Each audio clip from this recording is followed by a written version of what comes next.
समाज न पढ़ी दिलो जनक पुलाने बोले बचन जन सारे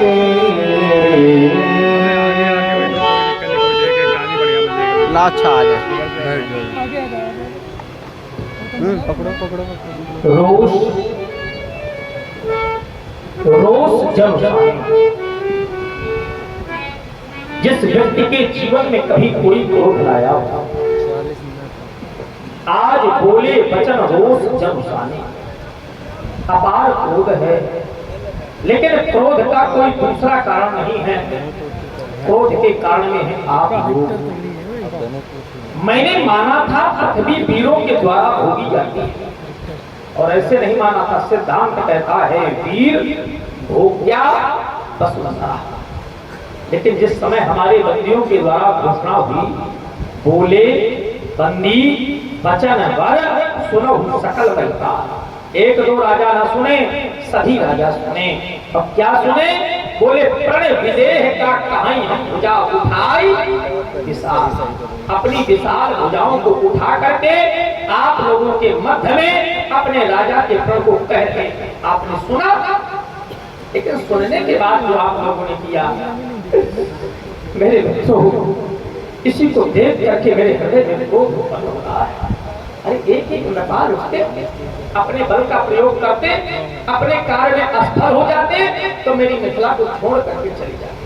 लेकिन एक नेपाल उठा, उसके द्वारा कार्य की पूर्ति नहीं हुई। देखते देखते दो नेपाल उठे, दो के द्वारा कार्य की पूर्ति नहीं हुई। 4 उठे, 10 उठे, 100 उठे। अरे परिस्थितियां यहाँ तक आ गई। भूप साहस 10 एक ही मारा, पर लगे उठावन डरई।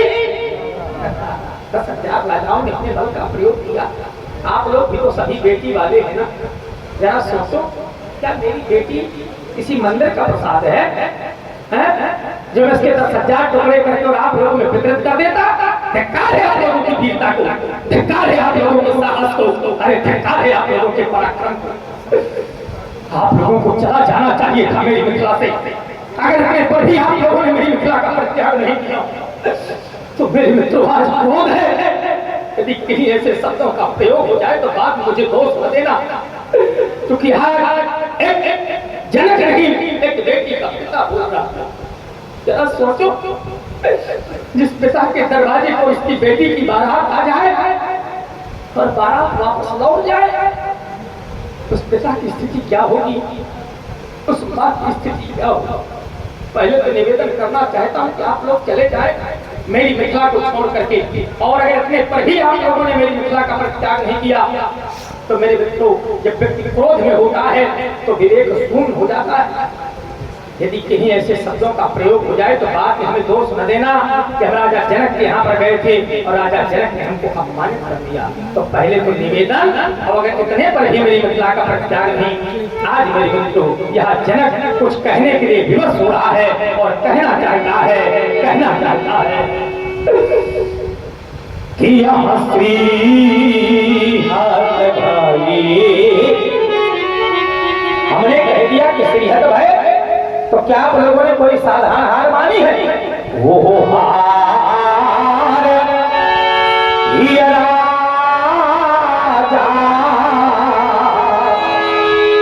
हृदय से हार मान गए हो, और जब हृदय से हार मान गए हो तो चले जाते मेरी मिथिला को छोड़ करके। लेकिन मैं देख क्या रहा हूं कि तब यहाँ बैठे निज वो निज जाई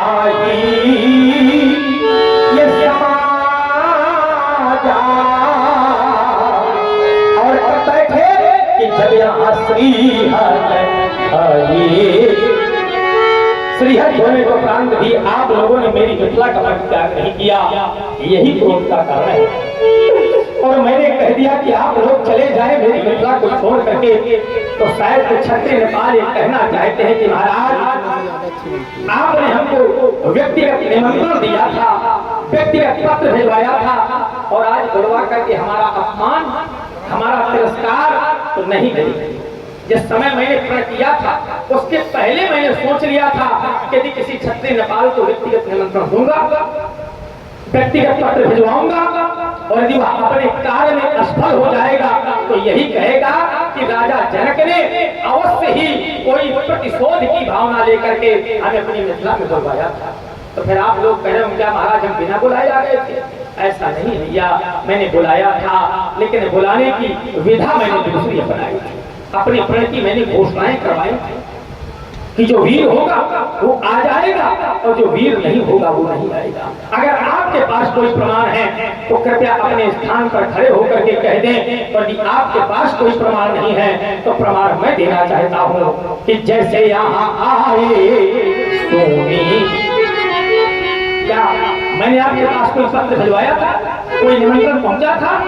मेरे पास प्रमाण है कि यहाँ आए सोनी।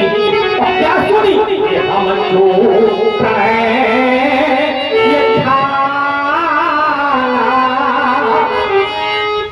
जो हमने प्रण किया है इसको केवल आप लोग सुन करके आए। तब फिर कौन है? तब फिर यहाँ दीप है, दीप है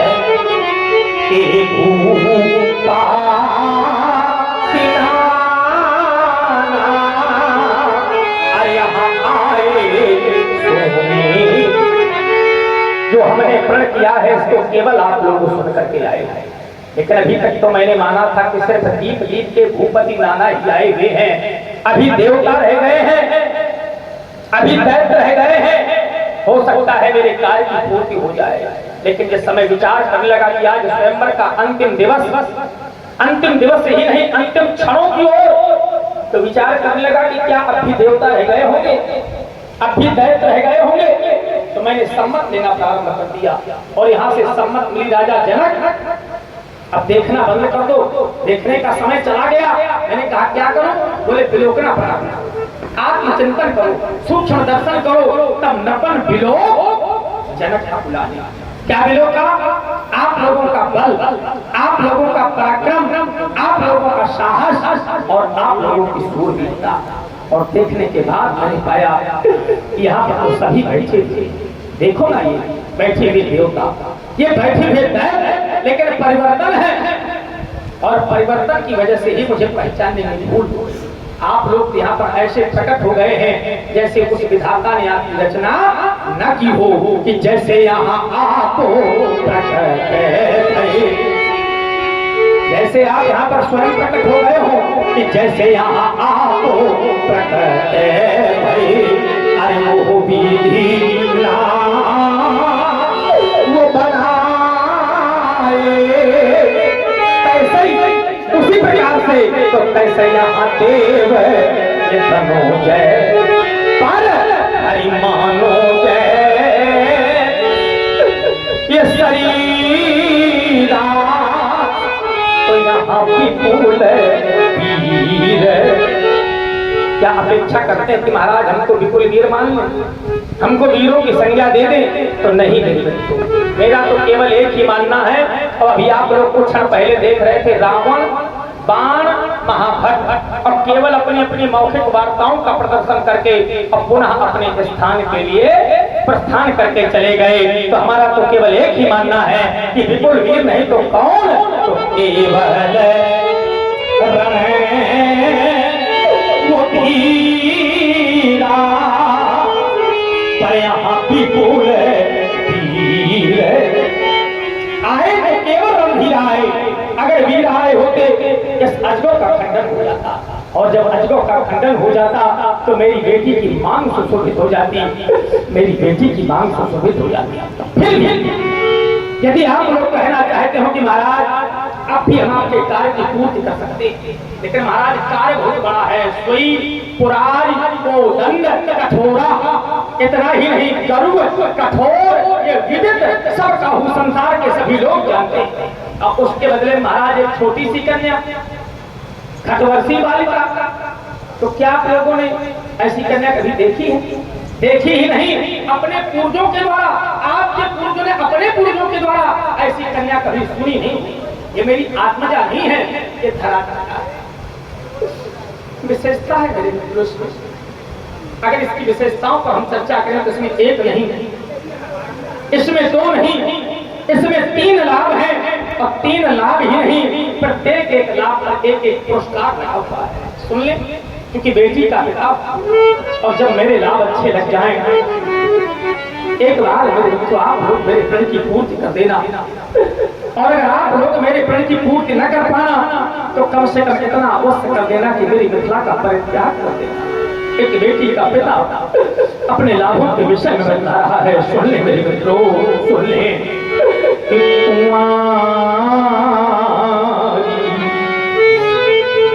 मैंने कह दिया कुंवारी, लेकिन विशेषता भी है, केवल कन्या नहीं है। कन्याएं तो आपके पास में बैठी हुई, मैंने कहा कुंवारी, तो आप लोग कह देंगे महाराज कन्याएं तो हमारे पास में भी हैं, लेकिन विशेषता क्या है? तो कुंवारी ये मनो हरि विजय भरी और अति ये कमनी तुम्हारे दुर्भाग्य मेरी बेटी का यह पावन ये हार अब बिरंच जमू तो अब रखी हो न धनो तमोनी। यह पावन ये हार अब बिरंच जमू तो अब रखी हो न धनो तमोनी। पहला लाभ मनोहर कन्या, दूसरा लाभ विजय बड़ी।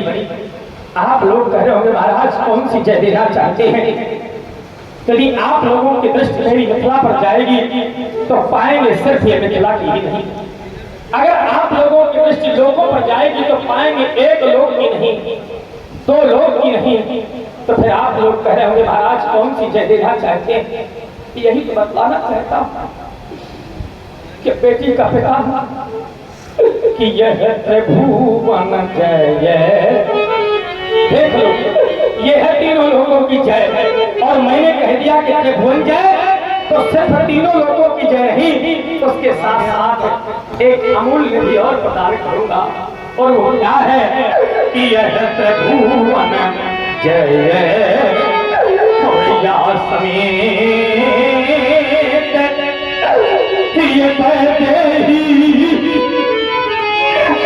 तो अब भी नहीं विचार, अब कोई सोच विचार करने की आवश्यकता नहीं है। करे आप लोग धनुष का खंडन, और जब आप लोग धनुष का खंडन कर देंगे तब मैं भी कोई विचार नहीं करूंगा, तब भी नहीं विचार हम कराऊं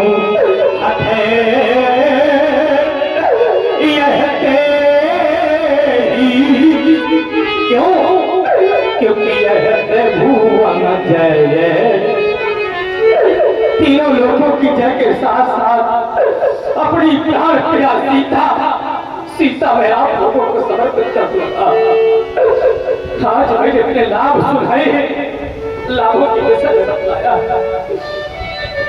हो सकता है आप लोगों को मेरे लाभ अच्छे न लगे हो, लेकिन एक बार में बैठी हुई बूढ़ी बुजुर्ग माताओं से पूछ लो, संसार की ऐसी कौन सी जन्मदात्री माँ होगी जिस माँ ने अपनी उदर से कन्या को जन्म दिया, और जिस समय मैया बेटी को जन्म दे करके और पाल पोस करके बड़ा कर देती है, बेटी सयानी हो जाती है, तो मैया कहा करती है कि बेटी मैंने तुमको बड़े लाड़ प्यार से पाला, लेकिन जिस समय तुम्हारी दरवाजे से डोली निकलेगी तो कैसे विदा कर पाऊंगी बेटी? तो बेटी रो देती है, कहती है माँ मुझे भूल जाना माँ, मेरे सुख दुख को भूल जाना माँ। मैया मेरा तो जीवन एक धान की बेल की तरह है माँ, जैसे धान की बेल उगाई कहीं पर जाती है लेकिन लगाई कहीं पर जाती है। बेटी चाहे किसी धनवान की हो और चाहे बेटी निर्धन की हो, बेटी चाहे बड़े बड़े महलों वालों की हो और चाहे बेटी झोपड़ी वालों की हो, लेकिन माँ और पिता उसको जिन हाथों से पाल पोस करके बड़ा करते हैं, और जब बेटी सयानी हो जाती उन्हीं हाथों से एक दिन उसको उठा करके और डोली में बिठा करके और मेरे बेटी को विदा कर देते। जिस समय बेटी की विदाई होती है तो मैया को ऐसा लगता है कि धरती फट जाए तो मैं समा जाऊं, लेकिन अपनी बेटी को कैसे विदा कर पाऊं, अपनी बेटी को कैसे विदा कर पाऊं। तभी तो हम कहा करते हैं, ध्यान लेकर के आप लोग सुने मेरे मित्रों, कि बेटी को चाहे सब कुछ दे दो,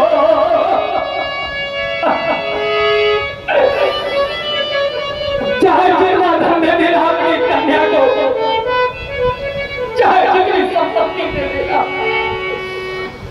लेकिन धन के बदले, उस संपत्ति के बदले कोई भी पिता, कोई भी माँ, मैंने आज तक नहीं देखा है कि उसकी विदाई प्रसन्नता से कर पाते हो, रो देते।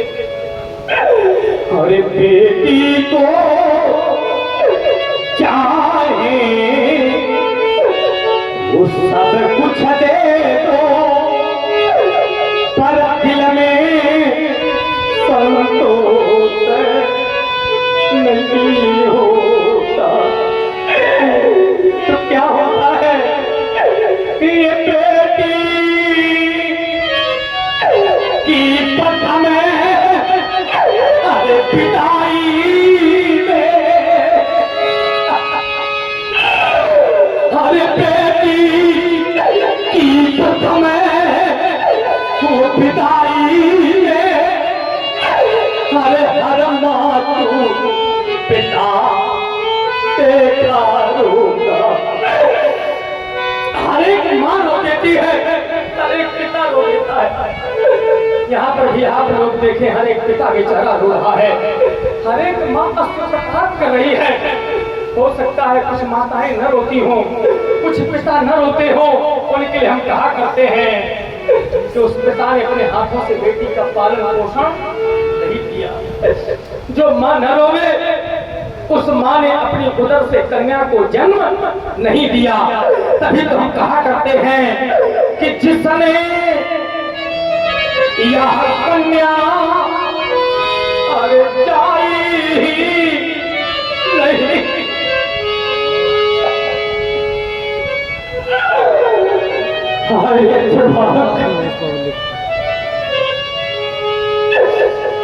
अरे जिसने यह कन्या अरे जाई नहीं, वो कन्या का दुख क्या जाने।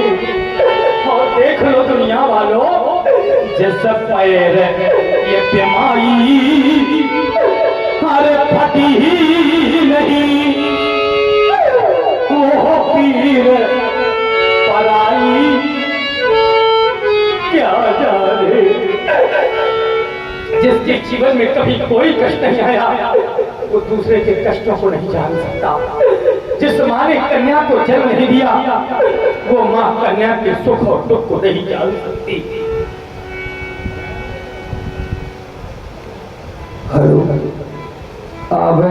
उधर से कन्या को जन्म नहीं दिया वो माँ बेटी के सुख और दुख को नहीं जान सकती।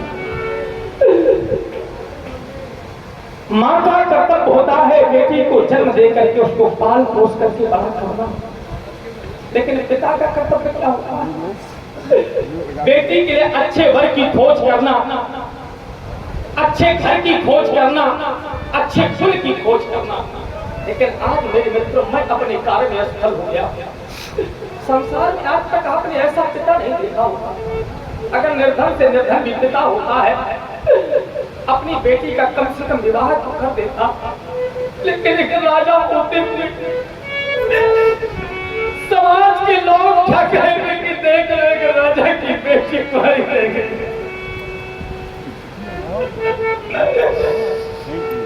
एक राजा की बेटी कोई नहीं थी, इसके दुर्भाग्य की कोई बात नहीं हो सकती। तभी तो जनक कहना कि रानी सुनैना ने पालन किया।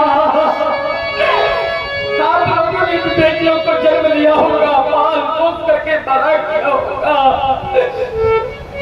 ऐसे ही मेरी महारानी सुनैना ने बेटी सीता को पाल पोस करके बड़ा किया था। उसने मुझसे अपेक्षा की होगी कि महाराज मेरी बेटी के लिए अच्छा घर ढूंढेंगे, अच्छा फल ढूंढेंगे, अच्छा फूल ढूंढेंगे, लेकिन आज अचानक अपने घर में रानी सुनैना ने पालन किया, इस अभागे जनक ने पालन किया। क्या संसार में मुझसे बड़ा कोई अभागा पिता होगा? नहीं होगा।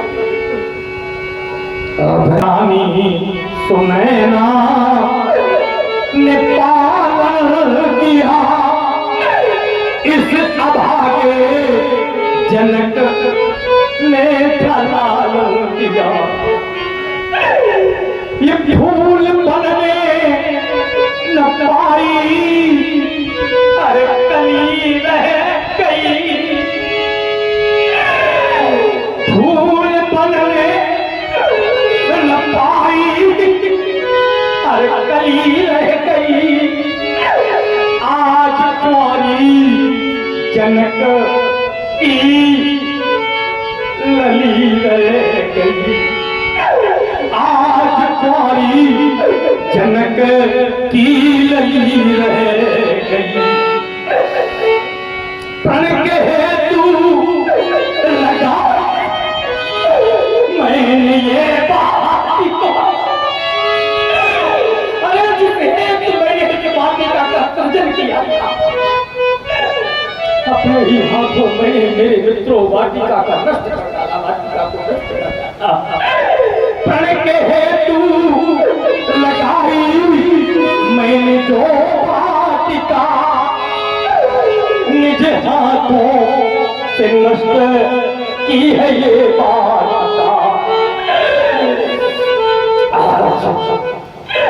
आज मैंने इस वाटिका को मेरे मित्रों तोड़ मरोड़ करके उखाड़ करके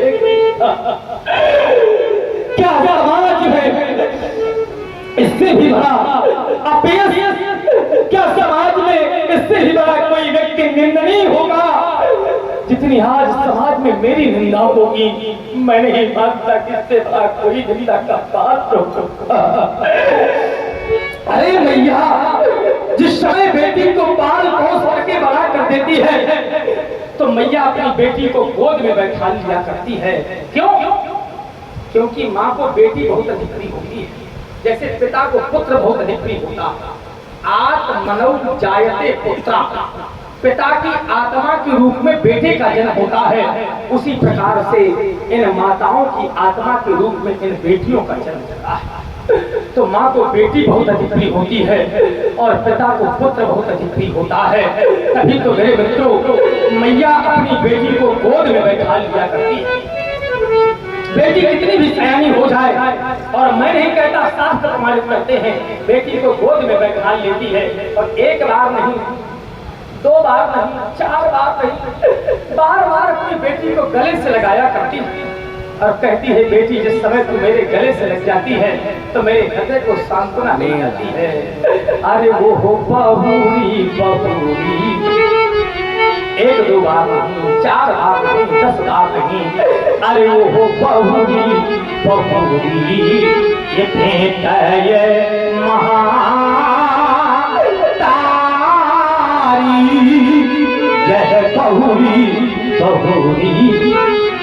बार बार मैया बेटी को गले से लगाती है और यही कहती है, बेटी जिसको तूने अपना घर मान रखा है यह तो तेरे लिए स्वप्न के समान है। एक दिन तू बेटी मुझको छोड़ करके चली जाएगी, और जिस दिन तुम ससुराल चली जाना, मैं किसी एक माँ की बात नहीं करता, ध्यान दे करके माताएं सुने। हर एक माँ कहती है बेटी जिस दिन तुम मुझको छोड़ करके चली जाना तो मुझे न भूल जाना, अपने भैया को न भूल जाना, अपने परिवार को न भूल जाना। और जिस समय बेटी से मेरे मित्रों माँ कहती है कि बेटी मुझे न भूल जाना, अपने भैया को न भूल जाना, अपने परिवार को न भूल जाना, तो बेटी कहती है क्या माँ मैं भूलूंगी? मैया फिर कह देती है कि बेटी अपने बूढ़े बाप को न भूल जाना। और जिस समय माँ पिता का नाम लेती है तो मेरे मित्रों बेटी फपक करके रो देती है, क्योंकि बेटी को अगर सबसे अधिक कुछ प्रिय होता है तो केवल पिता प्रिय होता है, पिता। तभी तो मैया कहने लगती है कि एक दिन ये माँ बेटी से बोली, एक माँ नहीं संसार की सारी माताएं अपनी बेटियों से कहा करती हैं कि एक दिन ये माँ ये बेटी से बोली कि तुमको भी माँ बनना होगा।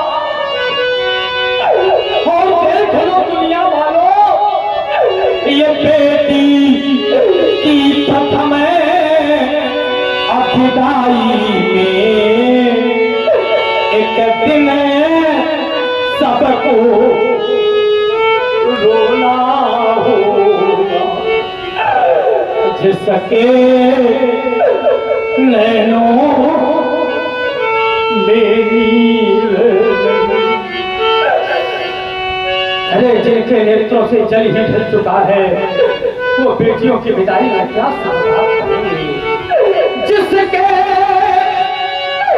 नैनों में नीर नहीं वो नीर बहाना क्या जाने, और जिसके पुर में है वो पीर नहीं,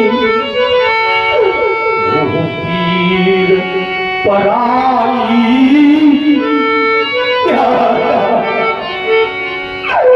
इतना ही नहीं, जो जीवन में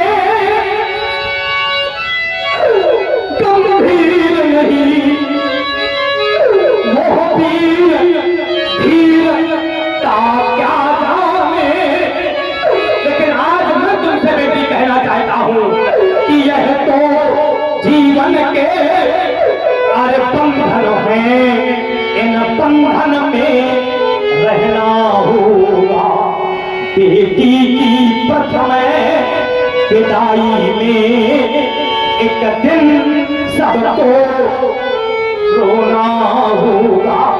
आप लोग कहेंगे महाराज केवल बेटी के लिए ही बंधन है, तो हाँ भैया केवल बेटी के लिए ही बंधन है, क्योंकि संसार में ब्रह्मा की सृष्टि के अंतर्गत अगर कोई पराधीन है तो सिर्फ बेटी पराधीन है, और आजीवन पराधीन रहती है, जन्म से लेकर के मृत्यु तक बेटी को पराधीन रहना पड़ता है। आप लोग कहें कोई प्रमाण? अप्रमाण। जब बेटी पिता के यहाँ रहती है, ध्यान देकर के सुने, तब बेटी पिता की आजीवन रहती है। पहला प्रमाण मैं हूँ, बेटी आजीवन तुम्हारी रह सकती है, लेकिन हमने पिता के बचनों को नहीं छोड़ सकती। और ऐसे समाज की बेटियां हैं, पिता किसी भी जगह पर उसका पान घर संस्कार कर दे, क्या कभी किसी की बेटी कहती है कि पिताजी मैं उस घर में नहीं जाऊंगी, बेचारी दूंगी पहली सी, और अपने पिता को छोड़ करके बेटी चली जाती।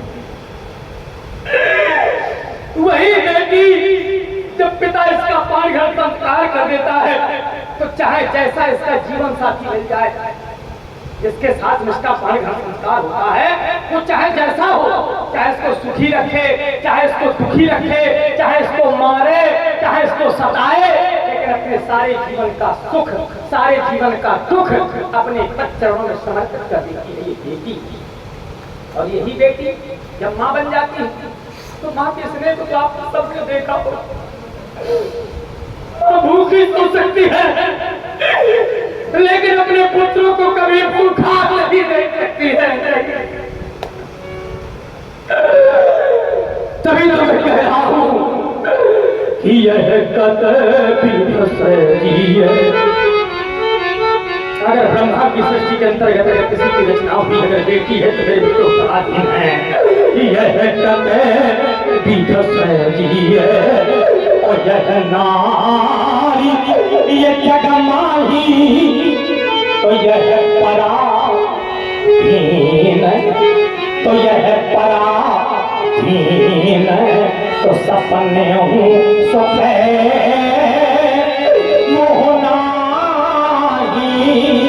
यह पराधीन संसार में अगर कोई पराधीन है तो सिर्फ बेटी पराधीन है। लेकिन फिर भी मेरे मित्रों बेटी में गुण होता है। जैसे आप लोग अगर बेटे को कुल का दीपक मानते हैं तो हम भी मानते हैं कि बेटा कुल का दीपक। हम कौन कह रहे हैं कि बेटा कुल का दीपक नहीं है, लेकिन बेटा अगर एक कुल का दीपक है तो बेटी बोले पुत्री पवित्र। अब ये कुल है तो जब तक बेटी अपने पिता के यहाँ रहती है और पिता की मर्यादा का ख्याल रखती है। बेटी अगर कोई ऐसा गलत कदम उठा ले तो समाज में उसका पिता, उसकी माँ, उसका भाई, उसके परिवार के लोग मेरे को सर उठा करके नहीं सकते। और जब ससुराल चली जाती है तो अपने पति की मर्यादा का ख्याल रखती है। तो मेरे मित्रों यही से कहा गया है कि बोले पुत्री पवित्र अब ये कुल यह सुजस धवल और असक्त है सब। ये संसार के लोग कहते हैं कि बेटी का जीवन बड़ा पवित्र और निर्मल होता है। अब अगर बेटी कोई ऐसा कदम उठा ले तो उसके लिए आचार्य ने कहा है कि यह महाभ्रष्टी और चले पूरे किनारी। अब बोले चिनी स्वतंत्र वह बिगड़े नारी। अरे चिनी स्वतंत्र वह बिगड़े नारी। लेकिन जितनी भी माताएं यहाँ पर बैठी हुई हैं, आप लोग यदि सोच रहे हो कि महाराज हमारे सिर्फ बेटा हो बेटी ना हो तो विचार कर लेना। आप लोग एक नहीं, दो नहीं, चाहे चार पुत्रों को जन्म दे देना, लेकिन जिस माँ ने अपनी उदर से एक ही कन्या को जन्म नहीं दिया उस माँ की कभी कोख धन्य नहीं होती है। क्योंकि जो जने माँ तू कन्या सुधन्यावती है। जिस माँ ने अपनी उदर से कन्या को जन्म दिया है उस माँ की कोख धन्य हो जाती है।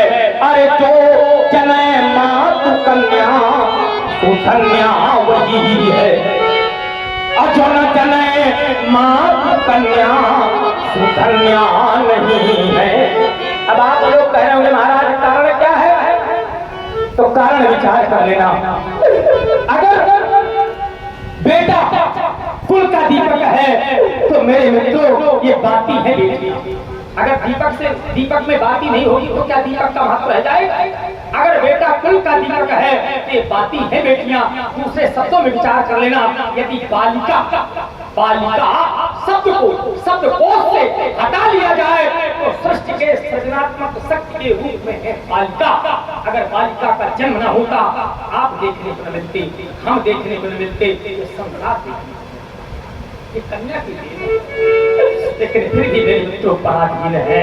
एक सिद्धांत और वो क्या है कि जब बेटे का बेटा अपने बाबा के जाकर के गया में पिंडदान करता है, आपने देखा ना होगा तो सुना होगा, तो उससे लोग गया धाम गए। क्यों जाते हैं लोग? जो पुरखे पुम नाम नर्क में चले जाते हैं। 28 प्रकार के नर्कों का वर्णन है और 28 प्रकार के नर्कों में एक नर्क पुम नाम का नर्क। तो जब व्यक्ति धराधाम को छोड़ करके जाता है और जब पुम नाम नर्क में जाता है और जब उसका बेटा अपने बाबा के लिए जाकर के गया में पिंडदान करता है तो वो 3 पीढ़ियों के परे हुए पुरुषों को तार देता है। लेकिन वही बेटा सबसे पहले कहाँ जाता है? अपने ननिहाल, अपने नाना के पिंडदान करता है। क्यों? क्योंकि जब बेटी का बेटा अपने नाना के जाकर के गया में पिंडदान करता है तो 3 नहीं, 6 नहीं, 9 नहीं, अपनी तो 27 पीढ़ियों के परे हुए पुरुषों को वो बेटी का बेटा तार देता है। इस वजह से इन माताओं की कोख धन हो जाती है। इन माताओं की कोख। लेकिन केवल आज में मौखिक नहीं कह रहा हूं मेरे मित्रों, हमारे शास्त्र कहते हैं कि यदि गया पिंड श्राद्धम तो स्वीकारता है। कौन? बेटे का बेटा। यदि गया पिंड श्राद्धम तो स्वीकारता है। तो ये तरह 3 पीढ़ी को ही तारता है। इसकी सामर्थ्य केवल 3 पीढ़ियों के बड़े हुए पुरखों को तारने की होती है। लेकिन वही बेटा जो अपने नाना के जाकर के गया में पिंडान करता है तो सुता शब्द सुता बेटी, सप्त माने 7, 65 माने 20 अर्थात 27। तो सुता शब्द नाम लड़का और ये निगम कार्य, यह अरे निगम कार्य है। ऐसा हमारे वेद कह रहे हैं कि बेटी का बेटा 27 पीढ़ियों के बड़े हुए पुरखों को तार देता है। तो मेरे मित्रों, समाज में जितनी आवश्यकता बेटियों की है, बेटों की है, उससे कहीं बढ़कर के आवश्यकता बेटियों की है। बस यही कहना कह रहा है, क्योंकि मैं ही नहीं, समाज का हर एक व्यक्ति सोचा करता है। सब कोई सोचता है कि मैं ये करूंगा, मुझे ये लाभ होगा, ये करूंगा, ये होगा। मैंने भी सोचा था कि स्वयंवर के माध्यम से अपनी बेटी का 5 संस्कार करूंगा, लेकिन अपने कार्य में मेरे मित्रों मैं असफल हो गया हूँ। तभी तो आज मैं कहना चाहता हूँ कि मैंने सोचा था क्या, मैंने ही नहीं सोचा था, आप लोगों ने भी सोचा होगा कभी। हो सकता है आप लोगों के सोचने पर आपकी कार्य की पूर्ति नहीं हुई होगी। आज वही मेरे ऊपर यह लागू हो रहा है कि मैंने जो सोचा था आज मेरे कार्य की पूर्ति नहीं हो पाई।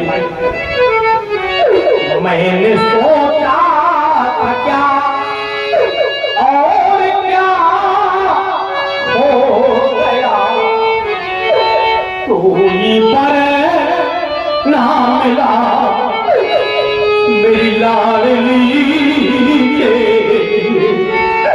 कोई पर ना मिला मेरी लाडली के। आप लोग वीर बनकर के रहे थे ना, लेकिन कहाँ गई आप लोगों की वीर, कहाँ गया आप लोगों का साहस और कहाँ गए आप लोगों के नजर पर आप ये वीर बन करके आए ये भूपति सभी। आप लोग अपने आप को वीर मान करके आए थे, मेरे प्रण को सुन करके आए थे। ये वीर बन करके आए ये भूपति सभी। पर तिल भर उठाया ये धनुष को अभी, तो मान लूं मैं इन्हें क्या छत्री का लाल है। अरे वीरता जो दिखावे मेरी जानकी के लिए,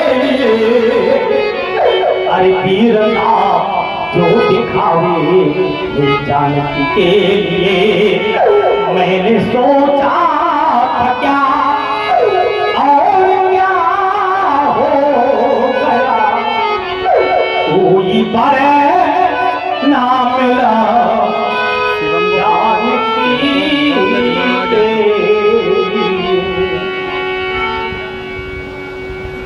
जनक जी के बहुत कुछ चाहता था, लेकिन समय बात कर रहा है।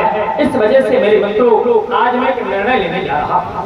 और निर्णय क्या है, जितने भी नेपाल बैठे हुए अपने को वीर मान करके आए हुए, मैं एक प्रतिबंध लगाने जा रहा हूँ। अब प्रतिबंध किस बात का है कि अब कोई अपने आप को वीर न करे, वीरता माखने का प्रयास न करे, ये मैं प्रतिबंध लगाने जा रहा हूँ।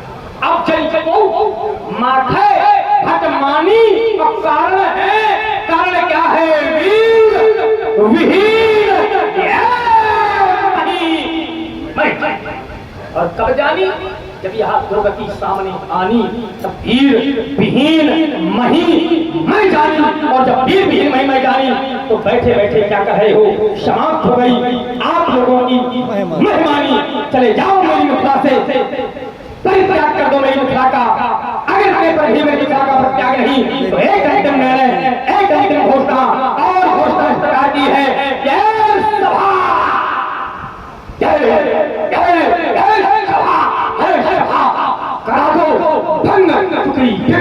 इसलिए इसकी इस राम धूम का रंग रंग धूम का रंग समाप्त हो गया, समाप्त हो गया, समाप्त हो गया, समाप्त हो गया, सीता की हड्डियों